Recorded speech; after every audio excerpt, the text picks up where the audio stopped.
Have you ever stopped to think about how a self-driving car actually sees a pedestrian stepping off the curb?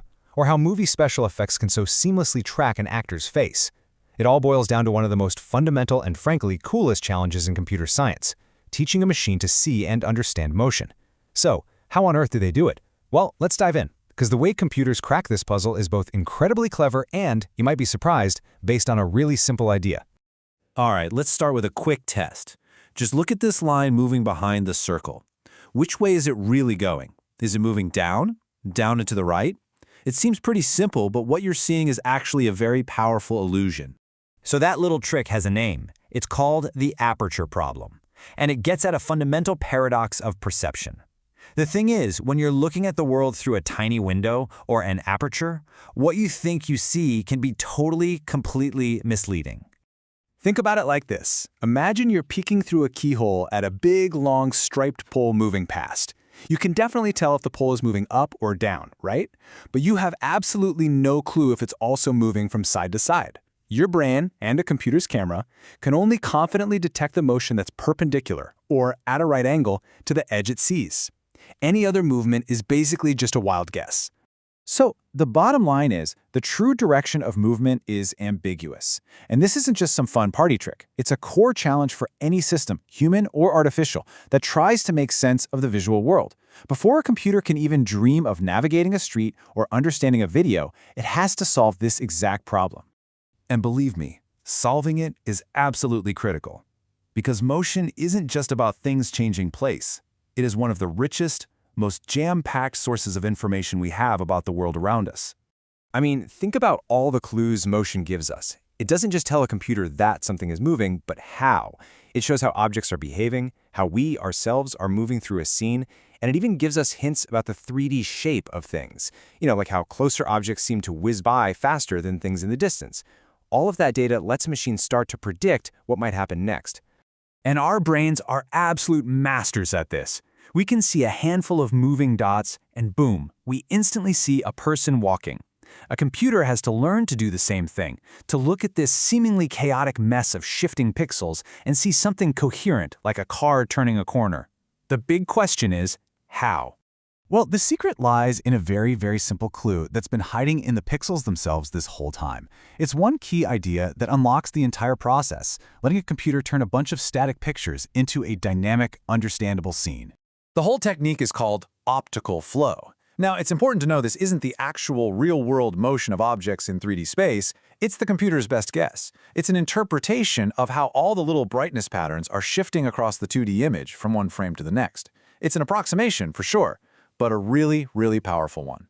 And the entire thing is built on one simple, fundamental assumption. This is the big idea, right here. Brightness constancy. It's the simple, elegant assumption that a tiny point on an object is going to keep the same color and brightness as it moves from one frame to the next. So here's how that works in practice. The computer looks at a little patch of pixels in the first frame. Now, to figure out where that patch went, it just scans the next frame looking for that exact same pattern of brightness. When it finds a match, in this case 1 pixel to the right, it has calculated its motion vector. That's it. It's just a big game of find the matching pattern.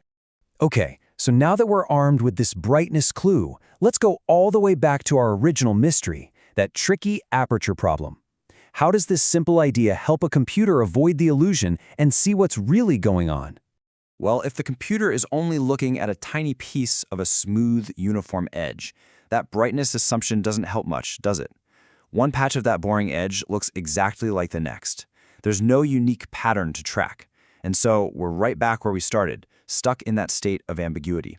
And you can see the problem in action right here. When the computer is forced to look at the world one tiny pixel at a time, the results are a complete mess, just chaos. The motion arrows are pointing in every direction imaginable. This is the aperture problem, visualized. There's just not enough information in that tiny window to make sense of anything. But watch what happens when we start to widen that view. Just by increasing the patch size to 5 by 5 pixels, things get a little better. The computer has more context. You can kind of start to see some of the arrows lining up, but it's still pretty messy, especially on those smooth, featureless surfaces. Now we're talking. At an 11 by 11 patch, a coherent, obvious pattern finally starts to emerge. And what's the key? It's the corner. A corner is a super unique feature. It has a distinct brightness pattern in 2 dimensions, not just one. It acts like the perfect anchor point, locking in the true direction of motion for that whole patch. And finally, with a large 21 by 21 pixel patch, all that ambiguity is just gone. By looking through a bigger window that's filled with unique textures and features like that corner, the computer has enough information to calculate one single confident motion vector. The paradox is solved, just by making the window bigger. So this really shows us a crucial trade-off, a balancing act. Small patches are great for seeing sharp details, but they get confused easily. Large patches are way more accurate about the overall motion, but they can sometimes blur the lines between 2 different objects moving past each other. It's a constant give and take between clarity and accuracy. But by getting this balance just right, computers can scale this whole idea up from tiny patches of pixels to a full-blown perception of movement in our complex, dynamic world.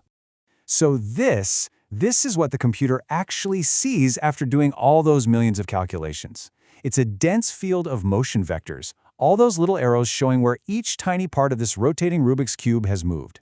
It's technically correct, but for you and me, it's just a jumble of lines. It's not very useful.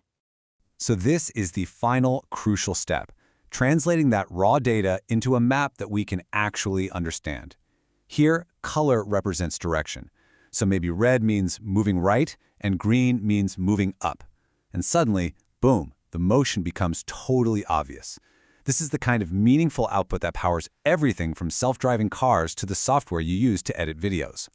So, at the end of the day, optical flow isn't a perfect, flawless picture of reality. It's a clever and powerful approximation, but it's an approximation that works incredibly well enough to turn a meaningless flood of shifting pixels into a machine's perception of movement, letting it finally start to navigate and interact with our world. And that leaves us with a really fascinating thought to chew on.